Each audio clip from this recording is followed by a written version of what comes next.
നമസ്കാരം. സമഗ്ര വാർത്താവലോകനവുമായി ഉച്ചവരെ ആരംഭിക്കുന്നു. ആദ്യം നോക്കാം പ്രധാന വാർത്തകൾ.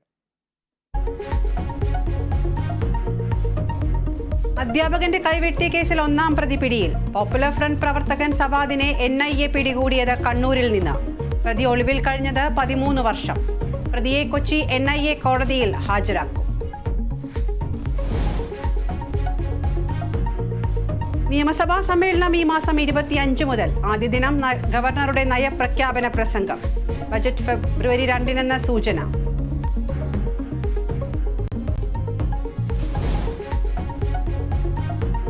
രാഹുൽ മാങ്കൂട്ടത്തിന്റെ അറസ്റ്റിൽ പ്രതിഷേധം കടുപ്പിക്കാൻ യൂത്ത് കോൺഗ്രസ്. UDF നേതൃയോഗം തിരുവനന്തപുരത്ത്. അറസ്റ്റ് ചെയ്താൽ ചിലർക്ക് രോഗം വരുമെന്ന് പരിഹസിച്ച് MV ഗോവിന്ദൻ. സിറോ മലബാർ സഭയുടെ പുതിയ ആർച്ച് ബിഷപ്പിനെ ഇന്ന് പ്രഖ്യാപിച്ചേക്കും. രഹസ്യ ബാലറ്റിലൂടെ തെരഞ്ഞെടുപ്പ് പൂർത്തിയായി. അന്തിമ തീരുമാനം വത്തിക്കാന്റേത്. ഭാരത് ജോഡോ ന്യായ് യാത്രയ്ക്ക് അനുമതി നൽകുന്നതിൽ അനിശ്ചിതത്വം. കേന്ദ്ര നിലപാട് തേടി മണിപ്പൂർ സർക്കാർ. ക്രമസമാധാന പ്രശ്നമുണ്ടെന്ന വിശദീകരണം.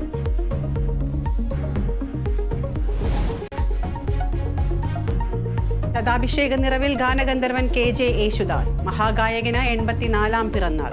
ആശംസകൾ അറിയിച്ച് സംഗീത ലോകം.